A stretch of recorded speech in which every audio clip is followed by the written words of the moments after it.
त्रिपुरा का लीडर, त्रिपुरा का social activist, Tripura का कुछ जाना चुना लोग अगर इस तरीका का मूवमेंट को आगे बढ़ाया होता, शायद इस सिचुएशन तक आज कम से कम इस सिचुएशन के साइड में पहुंचा होता। एंड टुडे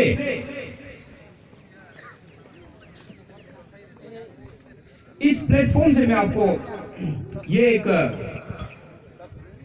जानने देना चाहता हूं कि हम entire north east region, Tripura, Meghalaya, Arunachal Pradesh, Manipur, Mizoram, Assam, हम सब आपका साथ हैं। शायद सिर्फ हम आपको मुंह से नहीं है, शब्दों में हम सिर्फ आपको साथ नहीं दे रहे हैं,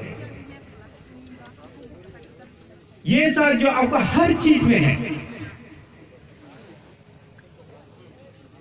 आपका हर मूवमेंट में, हर आपका मुसीबत में हम साथ खड़ा है। You are not alone today. And this is a movement now. This is a common movement now. This common movement is being now piloted under the leadership of